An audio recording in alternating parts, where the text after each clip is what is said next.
Hello all, എല്ലാവർക്കും PSC മെന്ററിന്റെ മറ്റൊരു വീഡിയോയിലേക്ക് സ്വാഗതം. നമ്മുടെ LDC പരീക്ഷ എടുത്തുകൊണ്ടിരിക്കുകയാണ് അല്ലേ? അപ്പൊ ഈ ഒരു പരീക്ഷയിൽ നമ്മളെ ഏറ്റവും കൂടുതൽ സഹായിക്കാൻ പോകുന്ന അല്ലെങ്കിൽ പരീക്ഷയ്ക്ക് ഏറ്റവും കൂടുതൽ മാർക്ക് സ്കോർ ചെയ്യാൻ പറ്റുന്ന ഏറ്റവും പ്രധാനപ്പെട്ട 27 ടോപ്പിക്കുകൾ അതാണ് നമ്മൾ ഈ ഒരു സീരീസിലൂടെ കവർ ചെയ്യാനായിട്ട് പോകുന്നത്.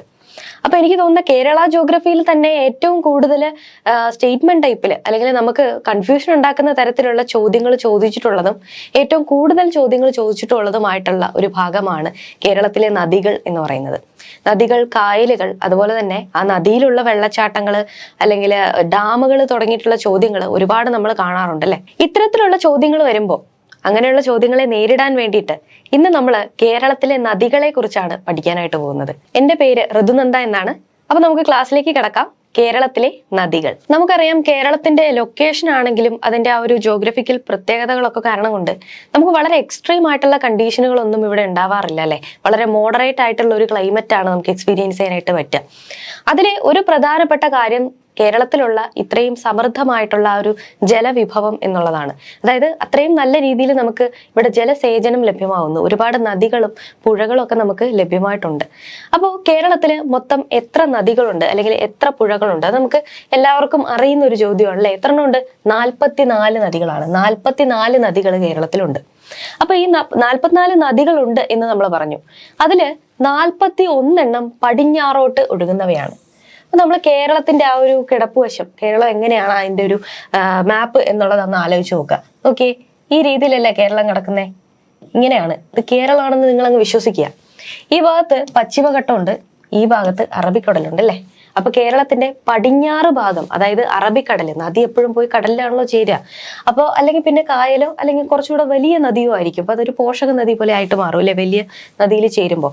അപ്പൊ നമ്മുടെ ഈ പ്രധാനപ്പെട്ട 44 നദികളിൽ 41 എങ്ങോട്ടൊഴുകും? പടിഞ്ഞാറ് ഭാഗത്തേക്ക് ഒഴുകും. കാരണം ഇവിടെ ഉയരം കൂടിയ മലകളാണ്.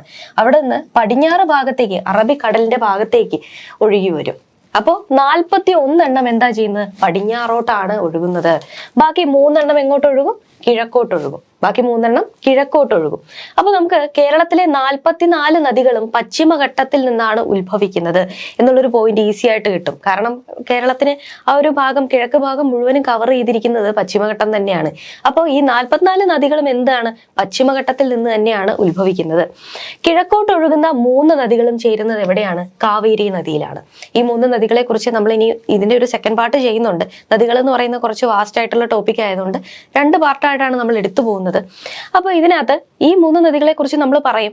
അപ്പൊ നമ്മൾ ഒരു കാര്യം ഇവിടുന്ന് നോക്കി വെച്ചേക്കുക. എന്താണ്? ഈ 3 നദികളും അറബിക്കടലിന്റെ ഭാഗത്തേക്കല്ല വരുന്നത്. പകരം അവരെ കിഴക്കോട്ട് ഒഴുകി കാവേരിയിലാണ് ചെന്ന് ചേരുന്നത്. കാവേരി നദിയിലാണ് ചെന്ന് ചേരുന്നത് എന്നുള്ളത് നോക്കി വെച്ചേക്കുക. അപ്പോൾ 44 നദികളുണ്ട്. 41 പടിഞ്ഞാറോട്ട് ഒഴുകുന്നു, 3 എന്ത് ചെയ്യുന്നു? കിഴക്കോട്ടൊഴുകി കാവേരിയിലേക്ക് വന്ന് ചേരുന്നു. ഓക്കെ, ക്ലിയർ ആയെന്ന് വിചാരിക്കുന്നു. നമ്മളിപ്പോ കേരളത്തിൽ 44 നദികളുണ്ട് എന്ന് പറഞ്ഞുകൊണ്ടിരിക്കുക അല്ലെ? അപ്പൊ ഇതൊക്കെ നദികളാണ് എന്ന് പറയണമെങ്കിൽ ഒരു ക്രൈറ്റീരിയ ഉണ്ട്. എന്താണത്?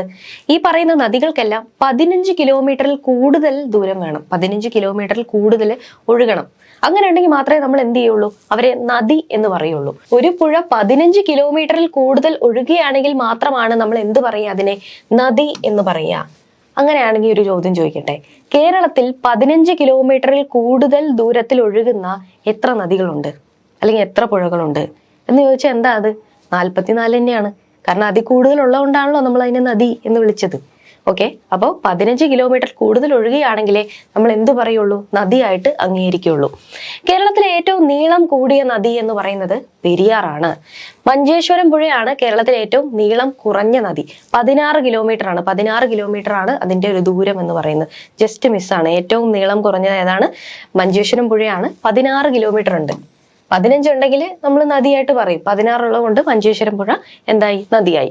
കേരളത്തിലെ ഏറ്റവും വടക്കേ അറ്റത്തെ നദിയും മഞ്ചേശ്വരം പുഴയാണ്. കേരളത്തിലെ ഏറ്റവും വടക്കേ അറ്റത്തുള്ളത് മഞ്ചേശ്വരം പുഴയാണ്. ഇതൊക്കെ സ്ഥിരമായിട്ട് ചോദിക്കുന്ന വളരെ സിമ്പിൾ ആയിട്ടുള്ള ക്വസ്റ്റ്യൻസ് ആണ്. നന്നായിട്ട് മനസ്സിലാക്കി വെച്ചേക്കുക. പിന്നെ കേരളത്തിന്റെ തെക്കേ അറ്റത്തെ നദി ഏതാണ്? അത് നെയ്യാറാണ്. ഓക്കെ, കേരളത്തിന്റെ തെക്കേ അറ്റത്ത് നെയ്യാറ്, വടക്കേ അറ്റത്ത് മഞ്ചേശ്വരം. ആ വടക്കേ അറ്റത്തുള്ള മഞ്ചേശ്വരം തന്നെയാണ് ഏറ്റവും ചെറിയ നദിയും. 16 കിലോമീറ്റർ ആണുള്ളത്. ആ ദൂരവും കൂടെ പഠിച്ചു വെച്ചേക്കണം. അപ്പോൾ ചോദിക്കാനായിട്ട് സാധ്യതയുള്ള സ്റ്റേറ്റ്മെന്റിനകത്തും ഒക്കെ ഇൻക്ലൂഡ് ചെയ്ത് ചോദിക്കാൻ പറ്റുന്ന ചോദ്യങ്ങളാണ് ഇതൊക്കെ. ഓക്കെ, ഇനി നമ്മൾ ഓരോരോ നദികളെ ആയിട്ട് നോക്കാനായിട്ട് പോവുകയാണ്. ആദ്യമായിട്ട് നമ്മൾ നോക്കുന്നത് കേരളത്തിലെ ഏറ്റവും നീളം കൂടിയ നദിയായിട്ടുള്ള ഏതാണ്? പെരിയാറാണ്. പെരിയാറിന്റെ സവിശേഷതകൾ എന്തൊക്കെയാണ്, നമുക്ക് പഠിക്കാനുള്ള വസ്തുതകൾ എന്തൊക്കെയാണ് നമുക്ക് നോക്കാം. കേരളത്തിലെ ഏറ്റവും നീളം കൂടിയ നദിയാണ് പെരിയാർ. അപ്പൊ എത്ര നീളമുണ്ട്? 244 കിലോമീറ്റർ. വളരെ ഇമ്പോർട്ടന്റ് ആണ്, പഠിച്ചു വെച്ചേക്കുക. എത്രയാണ്? 244 കിലോമീറ്റർ ദൂരമാണ് പെരിയാർ ഒഴുകുന്നത്. ഓക്കെ, ഉത്ഭവം എവിടെയാണ്? ഉത്ഭവം ശിവഗിരി മലകളിലാണ്. ശിവഗിരി മലകൾ, തമിഴ്നാട്ടിലെ ശിവഗിരി മലകളിലാണ് പെരിയാർ ഉത്ഭവിക്കുന്നത്. ഓക്കെ, അപ്പോൾ എന്തൊക്കെ വിശേഷണങ്ങളാണ് പെരിയാറിനുള്ളത് എന്നുള്ളത് പഠിച്ചു വെച്ചേക്കണം. അത് ചോദിക്കാറുള്ള ഒരു സംഭവം തന്നെയാണ്. എന്താ അത്? കേരളത്തിന്റെ ജീവരേഖ എന്നറിയപ്പെടുന്നു. കേരളത്തിന്റെ ജീവനാഡി എന്ന് പറഞ്ഞാലും പെരിയാർ തന്നെയാണ്. അർത്ഥശാസ്ത്രത്തിൽ ചൂർണി എന്നറിയപ്പെടുന്ന നദിയാണ് പെരിയാർ എന്ന് പറയുന്നത്. അപ്പോൾ അർത്ഥശാസ്ത്രത്തിൽ എങ്ങനെയാണ് പെരിയാർ അറിയപ്പെടുന്നത്? ചൂർണി എന്നാണ് അറിയപ്പെടുന്നത്. പൂർണ്ണ എന്ന് പെരിയാറിനെ വിശേഷിപ്പിച്ചത് ആരാണ്? അത് ശങ്കരാചാര്യരാണ്. പൂർണ്ണ എന്ന് വിളിച്ചത് ആരാണ്? ശങ്കരാചാര്യരാണ്. അർത്ഥശാസ്ത്രത്തിൽ ചൂർണി എന്നറിയപ്പെടുന്ന നദിയാണ് പെരിയാർ. ഈ പോയിന്റ്സ് ഒക്കെ വളരെ ഇമ്പോർട്ടന്റ് ആണ്, അത് പഠിച്ചു വെച്ചേക്കണം കേട്ടോ.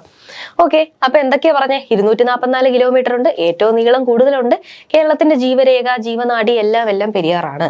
ഓക്കെ, അപ്പൊ നമ്മൾ ഇന്ത്യയിലെ ഏറ്റവും നീളം കൂടിയത് ഗംഗയാണ് അല്ലെ. അപ്പൊ ഇന്ത്യയുടെ ജീവരേഖ എന്ന് പറയുന്നത് ഗംഗയാണ്.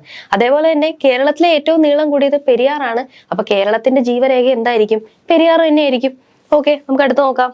ഇനി നോക്കിയേ, പെരിയാർ എങ്ങനെയാണ് ഒഴുകുന്നത്, അതിന്റെ ആ ഒരു കോഴ്സ് ഓഫ് ഫ്ലോ ആണ് ഈ ഒരു മാപ്പിൽ കാണിച്ചിരിക്കുന്നത്. അപ്പൊ നമുക്ക് കണ്ടാൽ തന്നെ അറിയാം, ഇടുക്കിയിലൂടെയും എറണാകുളത്തൂടെയും ഒഴുകുന്നുണ്ട് അല്ലെ. മാപ്പ് കണ്ടു കഴിഞ്ഞാൽ അറിയാം. അപ്പൊ ഒരു നദിയെ കുറിച്ച് പഠിക്കുമ്പോൾ ഈ നദി ഏത് രീതിയിലാണ് ഒഴുകി പോകുന്നതെന്ന് മനസ്സിലാക്കി കഴിഞ്ഞാൽ അതുമായി ബന്ധപ്പെട്ട് നമുക്ക് ഒരുപാട് പോയിന്റുകൾ കിട്ടും. അതായത് ഒന്നുമില്ലെങ്കിൽ ആ നദിയുടെ അടുത്തുള്ള നഗരമോ പട്ടണമോ അല്ലെങ്കിൽ അതിന്റെ അടുത്തുള്ള ഒരു ഡാമോ ഒക്കെ തന്നു കഴിഞ്ഞാൽ നമുക്ക് എലിമിനേറ്റ് ചെയ്ത് കളയാനായിട്ട് അത് വളരെയധികം സഹായിക്കും. അപ്പോൾ ഏതൊക്കെ ജില്ലകളിൽ കൂടിയാണ് ഒഴുകുന്നത് എന്നുള്ളത് നോക്കി വെച്ചേക്കാം.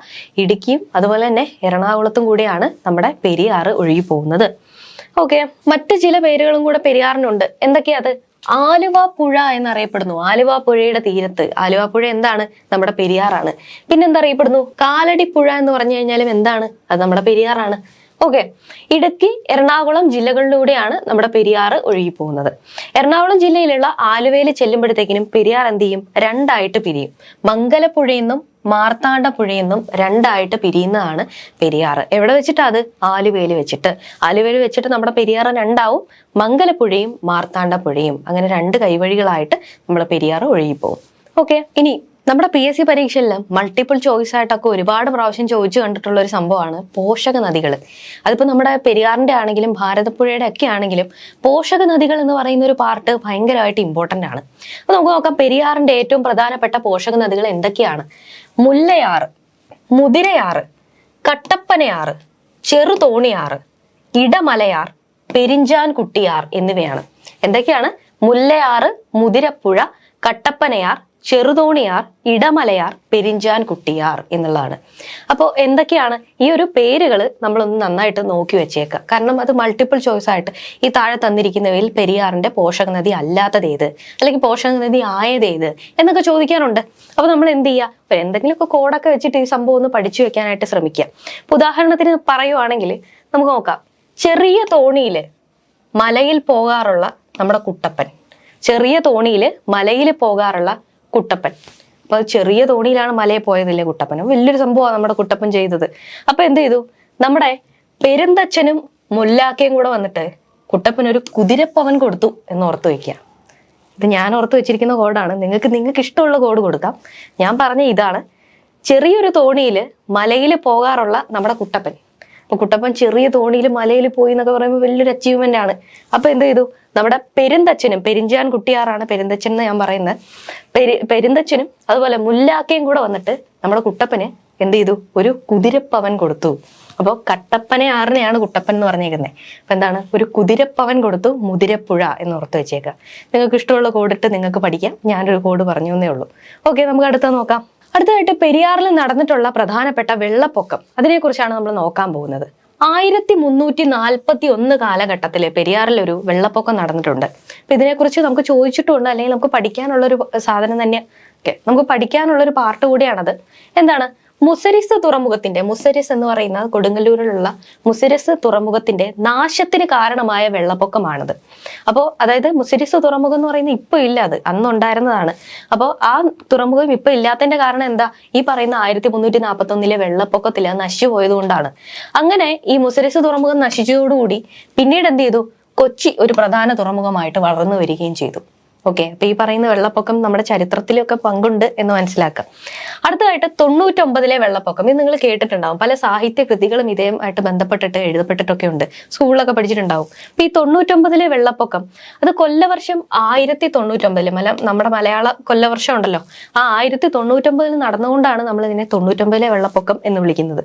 അപ്പോൾ അതായത് ക്രിസ്തു വർഷം 1924, നമ്മൾ പറയുന്ന നമ്മുടെ സാധാരണ യൂസ് ചെയ്യുന്ന കലണ്ടറിൽ 1924 നടന്നിട്ടുള്ളതാണ് ഈ പറയുന്ന വെള്ളപ്പൊക്കം എന്ന് പറയുന്ന 99 വെള്ളപ്പൊക്കം. ഓക്കെ, അപ്പൊ അത് രണ്ടുമാണ് നോക്കി വെച്ചേക്കുക. ഇനി നമ്മൾ ഓർക്കേണ്ട ഏറ്റവും മെയിൻ ആയിട്ടുള്ള ഒരു സംഭവം, ഇത് ഒരുപാട് പ്രാവശ്യം ഞാൻ കണ്ടിട്ടുണ്ട് PSC ചോദിക്കുന്നത്, എന്താണ്? കേരളത്തിൽ ഏറ്റവും കൂടുതൽ അണക്കെട്ടുകളും ജലവൈദ്യുത പദ്ധതികളും ഉള്ളത് പെരിയാറിലാണ്. അപ്പൊ ജലവൈദ്യുത പദ്ധതി നമുക്കറിയാം, ജലത്തിൽ നിന്ന് വൈദ്യുതി ഉണ്ടാക്കുന്ന പരിപാടി. അപ്പൊ ജലവൈദ്യുത പദ്ധതി ഏറ്റവും കൂടുതലുള്ളത് എവിടെയാ? പെരിയാറിലാണ്. ഈ ജലവൈദ്യുത പദ്ധതി നടപ്പിലാക്കണമെങ്കിൽ ഒരുപാട് അണക്കെട്ട് വേണം. അതുകൊണ്ട് ഏറ്റവും കൂടുതൽ അണക്കെട്ടുള്ളതും പെരിയാറിലാണ്. ഏറ്റവും വലുതുമാണല്ലോ, അപ്പൊ നമുക്ക് ഒരുപാട് അണക്കെട്ട് ഉണ്ടാക്കാം. അങ്ങനെയൊക്കെ എന്തെങ്കിലുമൊക്കെ കണക്ട് ചെയ്ത് ഓർത്ത് വെക്കുക. ഏറ്റവും കൂടുതൽ അണക്കെട്ടുണ്ട്, ഏറ്റവും നീളമുണ്ട്, അതുപോലെ ഏറ്റവും കൂടുതൽ ജലവൈദ്യുത പദ്ധതികളും പെരിയാറിലുണ്ട്. ഓക്കെ, അടുത്ത് നോക്കാം. ഏറ്റവും കൂടുതൽ അണക്കെട്ടുകൾ ഉണ്ടെന്ന് പറഞ്ഞു. അപ്പൊ ഏതൊക്കെയാണ് അണക്കെട്ടുകൾ? മുല്ലപ്പെരിയാറുണ്ട്, ഏറ്റവും ഇമ്പോർട്ടന്റ്. ഇടുക്കി അണക്കെട്ടുണ്ട്, കുളമാവ്, ചെറുതോണി, കുണ്ടള, മാട്ടുപെട്ടി, ചെങ്കുളം, ആനയിറങ്കൽ, പിന്നെന്താ ഭൂതത്താൻകെട്ട്, ഇരട്ടയാറ്, ലോവർ പെരിയാർ, പൊന്മുടി അണക്കെട്ട്. അപ്പൊ ഇതൊക്കെ പഠിക്കുമ്പോൾ നമ്മൾ ഏത് ഭാഗത്തൂടെയാണ് പെരിയാർ ഒഴുകുന്നത് എന്നുള്ളൊരു ഐഡിയ ഉണ്ടെങ്കിൽ ഇതിൽ പലതും നമുക്ക് എലിമിനേറ്റ് ചെയ്ത് കളയാനൊക്കെ പറ്റും. കാരണം ആ ഭാഗത്തൊക്കെ പോയിട്ടുണ്ടെങ്കിൽ അല്ലെങ്കിൽ അവിടെയൊക്കെ താമസിക്കുന്നുണ്ടെങ്കിൽ ഈ അണക്കെട്ടുകളൊക്കെ കണ്ടിട്ടോ കേട്ടിട്ടോ ഉണ്ടാവുമല്ലോ. അപ്പൊ ആ ജില്ലയിൽ കൂടിയാണ് പെരിയാർ ഒഴുകുന്നതെന്ന് ഓർത്ത് കഴിഞ്ഞാൽ അത് പെരിയാറിലുള്ള അണക്കെട്ടാണ് എന്ന് നമുക്ക് ഓർക്കാനായിട്ട് പറ്റും. അപ്പോൾ ഈ ഒരു സംഭവം കൂടെ ഒന്ന് വളരെ പ്രധാനപ്പെട്ടതാണ്, കുറച്ചേ തന്നിട്ടുള്ളൂ, അതൊന്ന് പഠിച്ചു വെക്കാനായിട്ട് ശ്രമിക്കുക. ചോദിക്കാറുള്ള ഒരു സംഭവമാണിത്. ഓക്കെ, അടുത്തതായിട്ട് മുല്ലപ്പെരിയാർ. നമ്മുടെ പെരിയാറിലുള്ള ഏറ്റവും പ്രധാനപ്പെട്ട ഒരു അണക്കെട്ടാണ് മുല്ലപ്പെരിയാർ എന്ന് പറയുന്നത്. കേരളത്തിലെ ആദ്യത്തേതും ഏറ്റവും പഴക്കമുള്ളതുമായിട്ടുള്ള അണക്കെട്ടാണ് മുല്ലപ്പെരിയാർ എന്ന് പറയുന്നത്. ഓക്കെ, പീരുമേട് താലൂക്കിലുള്ള കുമളി പഞ്ചായത്തിലാണ് സ്ഥിതി ചെയ്യുന്നത്. ബേസിക്കലി ഇടുക്കിയിലാണ് സ്ഥിതി ചെയ്യുന്നത്. സുർക്കി മിശ്രിതം ഉപയോഗിച്ചിട്ടാണ് ഈ പറയുന്ന നമ്മുടെ മുല്ലപ്പെരിയാർ ഡാം നിർമ്മിച്ചിട്ടുള്ളത്. എന്താണ്? സുർക്കി മിശ്രിതമാണ് ഉപയോഗിച്ചിട്ടുള്ളത്. ഈ പറയുന്ന പോയിന്റുകളൊക്കെ മുല്ലപ്പെരിയാറുമായിട്ട് ബന്ധപ്പെട്ടിട്ട് വിവാദങ്ങൾ നടന്നു കഴിഞ്ഞപ്പോൾ എല്ലാവരും കേട്ടിട്ടുള്ള പോയിന്റുകളായിരിക്കും അല്ലെ. അപ്പൊ എന്താണ്? സുർക്കി മിശ്രിതം കൊണ്ടാണ് മുല്ലപ്പെരിയാർ ഡാം നിർമ്മിച്ചിട്ടുള്ളത്. അടുത്തതായിട്ട് മുല്ലപ്പെരിയാർ പാട്ടക്കരാറ്. എന്താ അത്? ശ്രീ വിശാഖം തിരുനാളായിരുന്നു മുല്ലപ്പെരിയാർ പാട്ടക്കരാർ എഴുതി തയ്യാറാക്കുന്ന സമയത്തെ തിരുവിതാംകൂർ ഭരണാധികാരി. ഇത് ഇമ്പോർട്ടന്റ് ആയിട്ടുള്ള ഒരു പോയിന്റ് ആണ്. ഇത് ഇവിടെ ഇല്ലെങ്കിൽ നമ്മൾ തിരുവിതാംകൂറിന്റെ കാര്യങ്ങളൊക്കെ പഠിക്കുമ്പോഴത്തേക്കിനും പഠിക്കുന്ന ഒരു കാര്യമാണ്. എന്താണ്? വിശാഖം തിരുനാൾ. ശ്രീ വിശാഖം തിരുനാളാണ് എന്ത് ചെയ്തത്? മുല്ലപ്പെരിയാർ പാട്ടക്കരാർ എഴുതി തയ്യാറാക്കുന്ന സമയത്തെ തിരുവിതാംകൂർ ഭരണാധികാരി എന്ന് പറയുന്നത്. നമുക്കറിയാം തിരുവിതാംകൂറിൽ മരച്ചീനി കൃഷിയൊക്കെ പ്രോത്സാഹിപ്പിച്ച ഭരണാധികാരിയാണ് അല്ലെ ശ്രീ വിശാഖം തിരുനാൾ എന്ന് പറയുന്നത്. നമ്മുടെ മുല്ലപ്പെരിയാർ പാട്ടക്കരാർ എഴുതി തയ്യാറാക്കുന്ന സമയത്താണ് വിശാഖം തിരുനാൾ. അത് എന്തുകൊണ്ടാണ് നമ്മൾ അങ്ങനെ സ്ട്രെസ് ചെയ്ത് പഠിക്കുന്നത്? കാരണം അത് ഒപ്പിടുന്ന സമയത്ത് വേറൊരു ഭരണാധികാരി ഉണ്ട്. ആരാണത്? ഒപ്പിടുന്ന സമയത്തെ ഭരണാധികാരിയാണ് ആരാണ്? ശ്രീമൂലം തിരുനാൾ. ശ്രീമൂലം പ്രജാസഭ തുടങ്ങിയിട്ടുള്ള കാര്യങ്ങളിലൊക്കെ നമ്മൾ അദ്ദേഹത്തെ പഠിക്കാറുണ്ട് അല്ലെ. ഇമ്പോർട്ടന്റ് ആയ ഒരു ഭരണാധികാരിയാണ്. അദ്ദേഹത്തിന്റെ ഭരണകാലഘട്ടത്തിൽ ഒരുപാട് കാര്യങ്ങൾ നടന്നിട്ടുണ്ട്. അപ്പോൾ മുല്ലപ്പെരിയാർ അണക്കെട്ടുമായിട്ട് ബന്ധപ്പെട്ടിട്ടുള്ള പാട്ടക്കരാറ് ഒപ്പിടുന്ന സമയത്തെ ഭരണാധികാരിയും ആര് തന്നെയാണ്? ശ്രീമൂലം തിരുനാളാണ്. ഓക്കെ, ഇനി 1886 ഒക്ടോബർ 29 രാമയ്യങ്കാറും, അന്നത്തെ തിരുവിതാംകൂറിന്റെ ദിവാനാണ് അല്ലെ രാമയ്യങ്കാറും, അതുപോലെ JC ഹാനിങ്ടണുമാണ് ഈ പറയുന്ന മുല്ലപ്പെരിയാർ പാട്ടക്കരാറ് ഒപ്പുവെച്ചിട്ടുള്ളത്. 999 വർഷത്തേക്കായിരുന്നു ഈ ഒരു പാട്ടക്കരാറ് ഒപ്പുവെച്ചിട്ടുള്ളത്. 1000 വർഷത്തിന് ഒരു വർഷം കുറവ്. 1887 പറയുന്ന നമ്മുടെ മുല്ലപ്പെരിയാർ അണക്കെട്ടിന്റെ പണി ആരംഭിക്കുകയുണ്ടായി. അപ്പൊ ആരാണ് അതിന്റെ ഒരു ശില്പി, എഞ്ചിനീയർ എന്ന് പറയുന്നത്? ജോൺ പെന്നിക്വിക് ആണ്. ജോൺ പെന്നിക്വിക് ആണ് മുല്ലപ്പെരിയാറിന്റെ എഞ്ചിനീയർ അല്ലെങ്കിൽ ശില്പി എന്ന് പറയുന്നത്. ഈ വലിയ ഡാമൊക്കെ അല്ലേ, അത് ഉണ്ടാക്കി കഴിഞ്ഞാൽ ഒരുപാട് പൈസ കിട്ടും. പെന്നി, അതായത് പൈസ നമുക്ക് ക്വിക്കായിട്ട് കിട്ടും.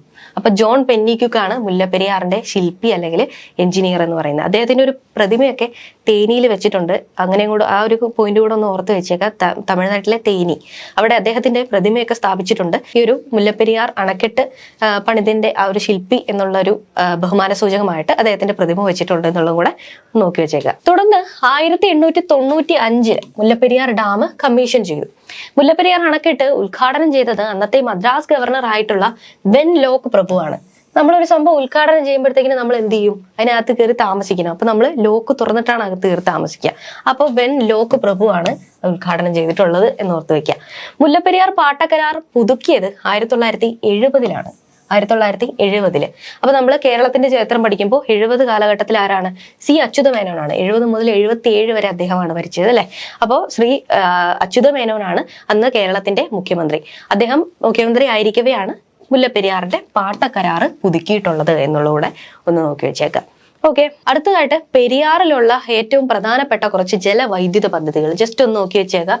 ഇടുക്കി ജലവൈദ്യുത പദ്ധതിയുണ്ട്, പള്ളിവാസലുണ്ട്, ചെങ്കുളമുണ്ട്, പന്നിയാറ്, ലോവർ പെരിയാറ്, നേര്യമംഗലം. നേരത്തെ നമ്മൾ കണ്ടത് അണക്കെട്ടുകളാണ്, ഇത് ജലവൈദ്യുത പദ്ധതികളാണ്. അപ്പോൾ ഏറ്റവും കൂടുതൽ ജലവൈദ്യുത പദ്ധതി ഉണ്ട്. അതിൽ ഏറ്റവും പ്രധാനപ്പെട്ടിട്ടുള്ള കുറച്ച് ജലവൈദ്യുത പദ്ധതികളാണ് ഇടുക്കി, പള്ളിവാസല്, ചെങ്കുളം, പന്നിയാറ്, ലോവർ പെരിയാറ്, അതുപോലെ നേര്യമംഗലം. ഓക്കെ, ഇനി പെരിയാറിന്റെ തീരത്തുള്ള വളരെ പ്രധാനപ്പെട്ട കുറച്ച് കാര്യങ്ങൾ എന്തൊക്കെയാണത്? കാലടി ശ്രീ ശങ്കരാചാര്യരുടെ ആ ഒരു സ്മാരകം അത് ഉള്ളത് എവിടെയാണ്? കാലടി നമ്മുടെ പെരിയാറിന്റെ തീരത്താണ് അല്ലെ. അതുപോലെ തന്നെ ആലുവ അദ്വൈതാശ്രമം, നമ്മുടെ ശ്രീനാരായണ ഗുരു സ്ഥാപിച്ചിട്ടുള്ള ആലുവ അദ്വൈതാശ്രമം പെരിയാറിന്റെ തീരത്താണ്. പിന്നെന്താ? മലയാറ്റൂർ പള്ളി, പിന്നെ ആലുവ മണപ്പുറം, ഇതെല്ലാം പെരിയാറിന്റെ തീരത്താണ്. ആ പെരിയാറ് എന്നുള്ള പാട്ട് കേട്ട് കഴിഞ്ഞാൽ അതിൽ ഈ പറയുന്ന കാര്യങ്ങളൊക്കെ പറയുന്നുണ്ട്. ആലുവ മണപ്പുറത്തെ പറ്റിയിട്ടും മലയാറ്റൂർ പള്ളിയെ കുറിച്ചിട്ടും ഒക്കെ പറയുന്നുണ്ട്. അപ്പൊ ഇതെല്ലാം എവിടെയാണ്? പെരിയാറിന്റെ തീരത്താണെന്ന് ഓർത്ത് വയ്ക്കുക. പിന്നെ പെരിയാർ വന്യജീവി സങ്കേതം, അത് ഒബ്വിയസ്ലി പെരിയാറിന്റെ തീരത്തായിരിക്കും. പിന്നെന്താ? തട്ടേക്കാട് പക്ഷി സങ്കേതം, ഇതും എവിടെയാണ്? പെരിയാറിന്റെ തീരത്താണ്. ഈ പ്രധാനപ്പെട്ട കാര്യങ്ങളൊക്കെ ഒന്ന് പഠിച്ചു വെച്ചേക്കുക. ഈ ആലുവ അദ്വൈതാശ്രമം ഒക്കെ ചോദിക്കാറുണ്ട് ഏത് നദിയുടെ തീരത്താണെന്നുള്ളത്. പെരിയാറിന്റെയാണ്. ഓക്കെ, അങ്ങനെ നമ്മൾ പെരിയാറിനെ കുറിച്ച് അതിന്റെ പ്രധാനപ്പെട്ട ഫാക്ടുകൾ നമ്മൾ പഠിച്ചു. അടുത്തായിട്ട് നമ്മൾ നോക്കാൻ പോകുന്നത് ഭാരതപ്പുഴയെ കുറിച്ചാണ്. ഭാരതപ്പുഴയുമായി ബന്ധപ്പെട്ട് നമുക്ക് പഠിക്കാനുള്ള വസ്തുതകളാണ് നമ്മൾ നോക്കാനായിട്ട് പോകുന്നത്. നോക്കാം. അപ്പൊ നമ്മുടെ ഭാരതപ്പുഴ അല്ലെങ്കിൽ നിള അല്ലെ, നിള എന്നറിയപ്പെടുന്നുണ്ട് ഭാരതപ്പുഴ. നിള എന്നറിയപ്പെടുന്ന ഭാരതപ്പുഴ കേരളത്തിന്റെ നൈൽ എന്നറിയപ്പെടുന്നു. ഏറ്റവും വിസ്തീർണം കൂടിയ നദീതടമുള്ള കേരളത്തിലെ നദിയാണ്. ഏറ്റവും വിസ്തൃതിയുള്ള നദീതടം, അതായത് ഈ ജലം എത്തിക്കുന്നത് അല്ലെങ്കിൽ ആ ഒരു പരന്നു കിടക്കുന്നത് വളരെ ദൂരത്തേക്ക് ഉണ്ട് ആ ഒരു നദിയുടെ എഫക്റ്റ്. നദീതടം ഏറ്റവും കൂടുതലായിട്ടുള്ളത് ഏതാണ്? അത് പെരിയാറല്ല, അത് നമ്മുടെ ഭാരതപ്പുഴയാണ് അല്ലെങ്കിൽ നിളയാണ്. പാലക്കാട് ചുരത്തിലൂടെ ഒഴുകുന്ന നദി ഏതാണ് എന്ന് ചോദിച്ചു കഴിഞ്ഞാലും അതെന്താണ്? നിളയാണ് അല്ലെങ്കിൽ നമ്മുടെ ഭാരതപ്പുഴയാണ്. ഓക്കെ, ഏതൊക്കെയാണ് പോഷക നദികൾ? ഇത് മുമ്പ് ചോദിച്ചിട്ടുള്ളതാണ്. അപ്പൊ അത് നന്നായിട്ടൊന്ന് നോക്കി വെച്ചേക്കാം. എന്തൊക്കെയാ? തൂതപ്പുഴ, ഗായത്രിപ്പുഴ, കൽപ്പാത്തിപ്പുഴ, കണ്ണാടിപ്പുഴ. എന്തൊക്കെയാണ്? തൂതപ്പുഴ, ഗായത്രിപ്പുഴ, കൽപ്പാത്തിപ്പുഴ, കണ്ണാടിപ്പുഴ. ഇത് ഞാൻ ഓർത്ത് വെച്ചിരിക്കുന്ന ഒരു കോഡ് എന്ന് പറയുന്നത് നമ്മുടെ ഗായത്രിയുടെ കാൽപ്പത്തി നന്നായിട്ട് തൂത്ത് കഴിഞ്ഞപ്പോ, തൂക്കുക എന്ന് പറഞ്ഞാൽ തൂക്കുക, തുടച്ച് വൃത്തിയാക്കുകയൊക്കെ ചെയ്ത് കഴിഞ്ഞപ്പോ കാൽപ്പത്തി എന്ത് ചെയ്യുന്നു? കണ്ണാടി പോലെ ഇരുന്നു. കണ്ണാടി പോലെ നല്ല അടിപൊളിയായിട്ടിരുന്നു. എന്താണ്? ഗായത്രിയുടെ കാൽപ്പത്തി തൂത്ത് കഴിഞ്ഞപ്പോഴത്തേക്കിനും കണ്ണാടി പോലെ ഭംഗിയായിട്ടിരുന്നു എന്നാണ് ഞാൻ ഓർത്ത് വെച്ചിരിക്കുന്നത്. നിങ്ങൾക്ക് ഇഷ്ടമുള്ള കോഡ് വെച്ച് നിങ്ങൾക്ക് പഠിക്കാം. എന്തൊക്കെയാണ്? തൂതപ്പുഴ, ഗായത്രിപ്പുഴ, കൽപ്പാത്തിപ്പുഴ, കണ്ണാടിപ്പുഴ. ഇതൊക്കെയാണ് നമ്മുടെ ഭാരതപ്പുഴയുടെ പോഷക നദികൾ എന്ന് പറയുന്നത്. ഓക്കെ, അപ്പോൾ ഈ രീതിയിലാണ് നമ്മുടെ ഭാരതപ്പുഴ ഒഴുകി പോകുന്നത്. ആ ഒരു മാപ്പ് കൂടെ ഒന്ന് നോക്കി വെച്ചേക്കുക. നമ്മൾ തൂതപ്പുഴയെ കുറിച്ച് പറഞ്ഞു, നമ്മുടെ ഭാരതപ്പുഴയുടെ പോഷക നദിയാണ്. ഈ തൂതപ്പുഴ സൈലന്റ് വാലിയിൽ നിന്ന് ഉത്ഭവിക്കുന്ന നദിയാണ്. അപ്പോ ഈ രണ്ടും തമ്മിൽ മാറിപ്പോരുത്. സൈലന്റ് വാലിയിൽ നിന്ന് ഉത്ഭവിക്കുന്ന നദിയാണ് തൂതപ്പുഴ. സൈലന്റ് വാലിയിലൂടെ ഒഴുകുന്ന നദിയാണ് നമ്മുടെ കുന്തിപ്പുഴ എന്ന് പറയുന്നത്. കുന്തിപ്പുഴ തൂതപ്പുഴയുടെ ഒരു പോഷക നദിയാണ്. അപ്പോൾ കേരളത്തിലെ ഏറ്റവും ശുദ്ധമായിട്ടുള്ള, അതായത് മലിനീകരണം കുറഞ്ഞ നദി ഏതാണെന്ന് ചോദിച്ചു കഴിഞ്ഞാൽ അതും കുന്തിപ്പുഴ തന്നെയാണ്. അപ്പോൾ ഈ ഗായത്രിപ്പുഴ, മറ്റൊരു പോഷക നദിയായിട്ടുള്ള ഗായത്രിപ്പുഴ മായന്നൂരിൽ വെച്ചിട്ടാണ് ഭാരതപ്പുഴയിലേക്ക് ചേരുന്നത്. പറളിയിൽ വെച്ച്, പറളി എന്ന് പറഞ്ഞ സ്ഥലത്ത് വെച്ച് ഭാരതപ്പുഴയിൽ ചേരുന്ന നദികളാണ് നമ്മുടെ കണ്ണാടിപ്പുഴയും കൽപ്പാത്തിപ്പുഴയും. കണ്ണാടിപ്പുഴ ചിറ്റൂർ പുഴ, ശോകനാശിനി പുഴ എന്നിങ്ങനെയുള്ള പേരുകളിലൊക്കെ അറിയപ്പെടുന്നു. അപ്പൊ ശോകനാശിനി എന്ന് തന്നിട്ട് അത് ഏത് നദിയുടെ പോഷക നദിയാണെന്ന് ചോദിച്ചു കഴിഞ്ഞാൽ അതെന്താ? അതും ഭാരതപ്പുഴയുടെ തന്നെ പോഷക നദിയാണ്. കാരണം കണ്ണാടിപ്പുഴയുടെ മറ്റൊരു പേരാണ് ശോകനാശിനി പുഴ അല്ലെങ്കിൽ ചിറ്റൂർ പുഴ എന്ന് പറയുന്നത്. അപ്പൊ നിളയുടെ കഥാകാരൻ എന്ന് പറയുന്ന ആരാണ്? MT വാസുദേവൻ നായരാണ്. നീളയുടെ കഥാകാരൻ MT വാസുദേവൻ നായരാണ്. നീളയുടെ കവി എന്ന് പറയുന്ന ആരാണ്? P കുഞ്ഞിരാമൻ നായരാണ്. അപ്പൊ MT വാസുദേവൻ നായരാണ് നീളയുടെ കഥാകാരൻ. നീളയുടെ കവി ആണെങ്കിൽ അതാരാണ്? നമ്മുടെ P ആണ്, P കുഞ്ഞിരാമൻ നായരാണ്. ഓക്കെ. കുറ്റിപ്പുറം പാലം എന്ന കവിത രചിച്ചിട്ടുള്ളത് ആരാണ്? അത് ഇടശ്ശേരിയാണ്. കുറ്റിപ്പുറം പാലം എന്ന് പറയുന്നത് ഭാരതപ്പുഴയിൽ വരുന്ന ഒരു പാലത്തെക്കുറിച്ചും അത് വന്നു കഴിഞ്ഞാൽ ഉണ്ടാവുന്ന ആ പ്രകൃതിയിൽ ഉണ്ടാവുന്ന കാര്യങ്ങളെക്കുറിച്ചും ഒക്കെ ഉള്ള ആ ഒരു കവിയുടെ ആകുലതകൾ പറഞ്ഞു പോകുന്ന ഒരു കവിതയാണ് കുറ്റിപ്പുറം പാലം എന്ന് പറയുന്നത്. നിങ്ങൾ പഠിച്ചിട്ടൊക്കെ ഉണ്ടാവും സ്കൂളിൽ. ഈ കുറ്റിപ്പുറം പാലം എന്നുള്ള പ്രശസ്തമായിട്ടുള്ള കവിത രചിച്ചിട്ടുള്ളത് ആരാണ്? ഇടശ്ശേരി ഗോവിന്ദൻ നായരാണ്. അതുപോലെ OV വിജയന്റെ ഗുരുസാഗരം എന്ന കൃതിയിൽ പരാമർശിച്ചിട്ടുള്ള നദി ഏതാണ്? അത് തൂതപ്പുഴയാണ്. OV വിജയന്റെ ഗുരുസാഗരം എന്ന കൃതിയിൽ പരാമർശിച്ചിട്ടുള്ള നദി എന്ന് പറയുന്നത് തൂതപ്പുഴയാണ്. പാലക്കാട് കൂടെ ഒഴുകുന്ന നദിയാണ് നിള എന്നുള്ളത് നമുക്കറിയാം അല്ലെ. അപ്പോൾ അദ്ദേഹം ഖസാക്കിന്റെ ഇതിഹാസം പോലെയുള്ള കൃതികളൊക്കെ പാലക്കാടുമായിട്ട് ബേസ് ചെയ്ത് എഴുതിയിട്ടുള്ളത് കൊണ്ട് തന്നെ അദ്ദേഹത്തിന്റെ കൃതിയിൽ പരാമർശിച്ചിട്ടുള്ളത് ഭാരതപ്പുഴയുടെ പോഷക നദിയായിട്ടുള്ള തൂതപ്പുഴയാണ് എന്നൊന്ന് കണക്ട് ചെയ്ത് ഓർത്ത് വെക്കാം. പിന്നെ നാരായണീയം എന്നുള്ള കൃതി എഴുതിയിട്ടുള്ള മേൽപ്പത്തൂർ നാരായണ ഭട്ടതിരിയുടെ നാട് എന്ന് പറയുന്നത് തിരുനാവായയാണ്. നമ്മുടെ ഭാരതപ്പുഴയുടെ തീരത്തുള്ള സ്ഥലമാണ്. ഓക്കെ. ഇനി മാമാങ്കം. സിനിമ മാമാങ്കം അല്ല, സിനിമയിൽ പറയുന്ന കാര്യം. മാമാങ്കം എന്ന് പറയുന്നത് എന്താ? 12 വർഷത്തിലൊരിക്കല് ഭാരതപ്പുഴയുടെ തീരത്ത് തിരുനാവായ എന്ന് പറയുന്ന മണപ്പുറത്ത് നടന്നു വന്നിരുന്ന ഒരു ആചാരമായിരുന്നു മാമാങ്കം എന്ന് പറയുന്നത്. അവസാന മാമാങ്കം നടന്നത് 1755 എന്ന് കണക്കാക്കപ്പെടുന്നു. ഓക്കെ. ഇനി നമ്മുടെ ഭാരതപ്പുഴയിലുള്ള അണക്കെട്ടുകൾ. അപ്പൊ നമ്മള് പെരിയാറിനെ കുറിച്ച് പറഞ്ഞപ്പോൾ നമ്മളൊരു കാര്യം പറഞ്ഞു, ഏറ്റവും കൂടുതൽ അണക്കെട്ടും ഉണ്ട്, ഏറ്റവും കൂടുതൽ ജലവൈദ്യുത പദ്ധതിയും ഉണ്ട് എന്നുള്ളത്.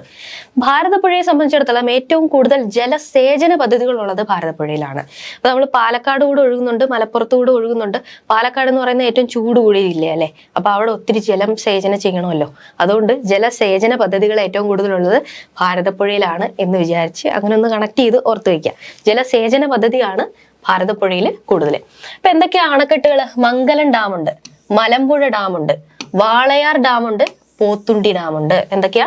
മംഗലം dam, Malampuzha dam, Walayar dam, Pothundi dam എന്നിവയാണ് ഈ ഒരു എന്താ പറയാ നമ്മുടെ ഭാരതപ്പുഴയിലെ പ്രധാനപ്പെട്ട അണക്കെട്ടുകൾ എന്ന് പറയുന്നത്. ഓക്കെ. അടുത്തതായിട്ട് മലമ്പുഴ അണക്കെട്ട്.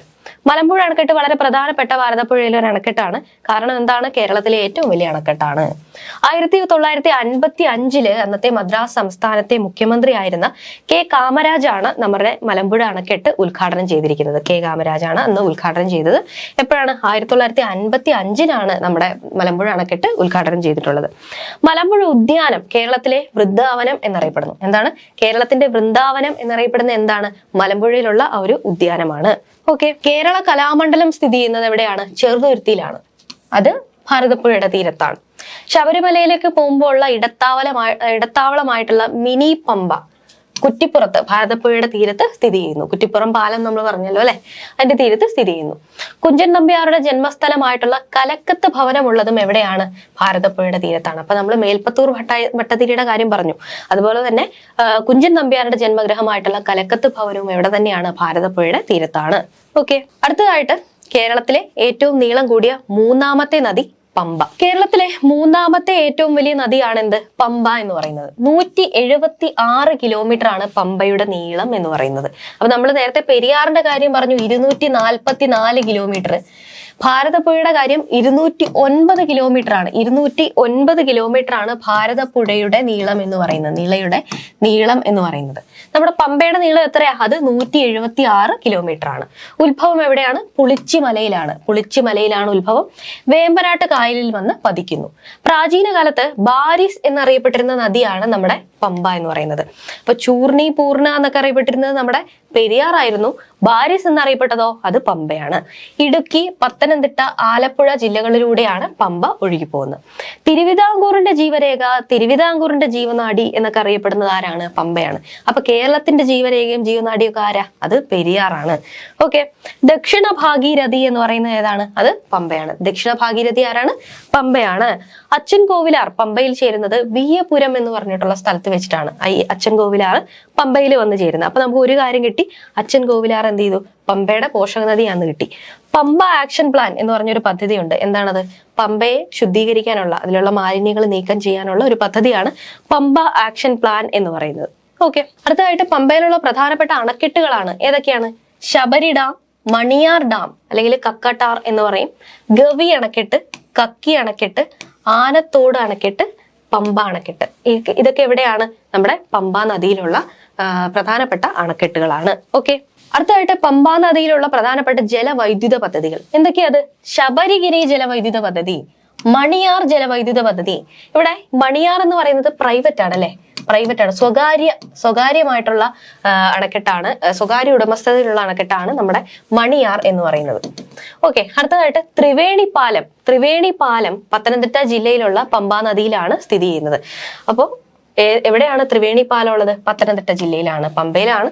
പമ്പ ഒഴുകുമ്പോൾ ഉള്ള പത്തനംതിട്ട ജില്ലയിൽ സ്ഥിതി ചെയ്യുന്ന പാലമാണ് ത്രിവേണി പാലം എന്ന് പറയുന്നത്.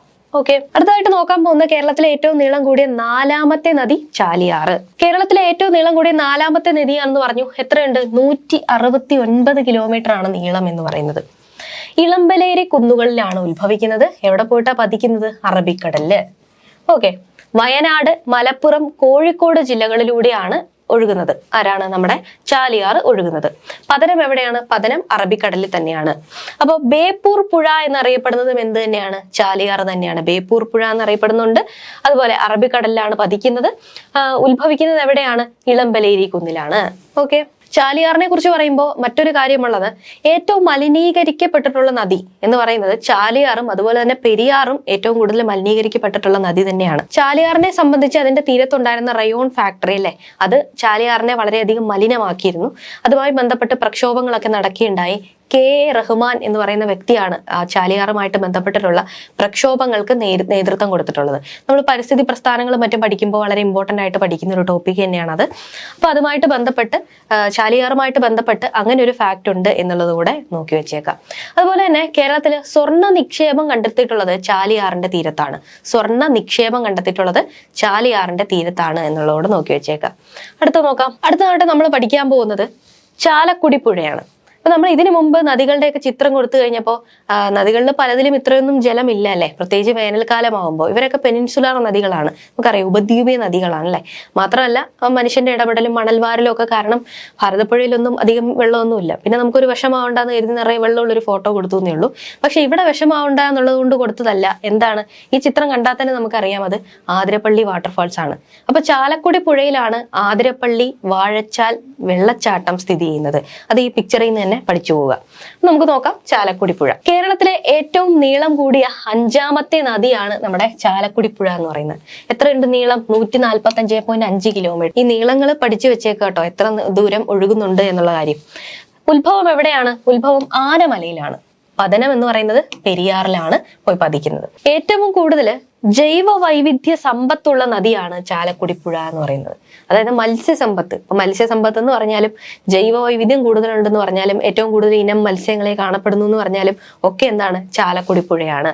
ഓക്കെ, പാലക്കാട്, തൃശൂർ, എറണാകുളം എന്നീ ജില്ലകളിലൂടെ ഒഴുകുന്നു നമ്മുടെ ചാലക്കുടി പുഴ എന്ന് പറയുന്നത്. ജലസേചനത്തിന് വേണ്ടി ചാലക്കുടി പുഴയിൽ നിർമ്മിച്ചിട്ടുള്ള അണക്കെട്ടാണ് തുമ്പൂർ മുഴി എന്ന് പറയുന്നത്. തുമ്പൂർ മുഴി എന്താ? ജലസേചനത്തിന് വേണ്ടിയിട്ട് ചാലക്കുടി പുഴയിൽ നിർമ്മിച്ചിട്ടുള്ള അണക്കെട്ടാണ്. ഏറ്റവും കൂടുതൽ മത്സ്യസമ്പത്തുള്ള കേരളത്തിലെ നദി, ജൈവ വൈവിധ്യം എന്ന് പറഞ്ഞാലും മത്സ്യസമ്പത്ത് എന്ന് പറഞ്ഞാലും ഒക്കെ എന്താണെന്ന് ഞാൻ പറഞ്ഞേ, ചാലക്കുടി പുഴയാണ്.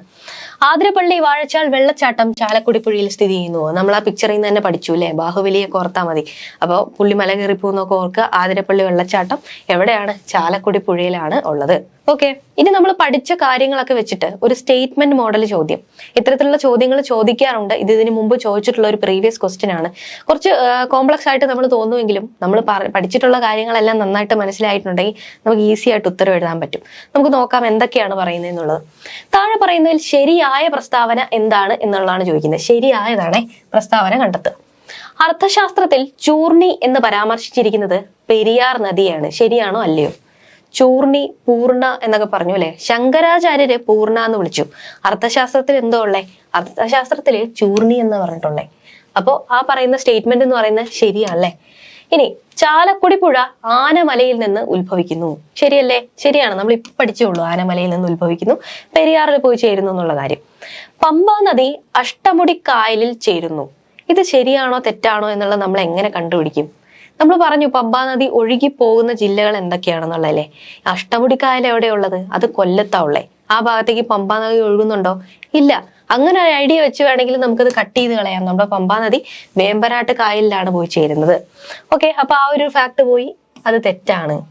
കബനി നദി കാവേരിയിൽ ചേരുന്നു, ശരിയാണോ? കബനി നദി കാവേരിയിലാണോ ചേരുന്നത്? 3 നദികളാണ് കിഴക്കോട്ട് ഒഴുകുന്നത്, കബനി, പാമ്പാറ്, ഭവാനി. ഇവര് 3 പേരും എങ്ങോട്ടാ ഒഴുകുന്നത്? ആ കിഴക്ക് ഭാഗത്തേക്കാണ് ഒഴുകുന്നത്. കിഴക്ക് ഭാഗത്തേക്ക് പോകുന്ന 3 പേരും കാവേരിയിലാണ് പോയി ചേരുന്നത്.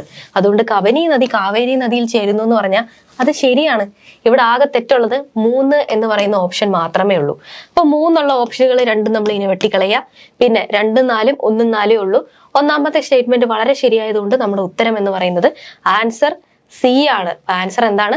ആൻസർ സി ആണ് നമ്മുടെ ശരിയായിട്ടുള്ള ഉത്തരം എന്ന് പറയുന്നത്. ഇന്ന് നമ്മൾ നമ്മുടെ LDC പരീക്ഷയിൽ നമ്മുടെ റാങ്ക് എലിവേറ്റ് ചെയ്യാൻ പോകുന്ന 27 പ്രധാനപ്പെട്ട ടോപ്പിക്കിലെ ഏറ്റവും പ്രധാനപ്പെട്ട ഒരു ടോപ്പിക്കിന്റെ ആദ്യ ഭാഗമാണ് പഠിച്ചിട്ടുള്ളത്. ഇനി മറ്റൊരു ഭാഗത്തില് മറ്റ് പ്രധാനപ്പെട്ട നദികളും കൂടെ നമുക്ക് പഠിക്കാം.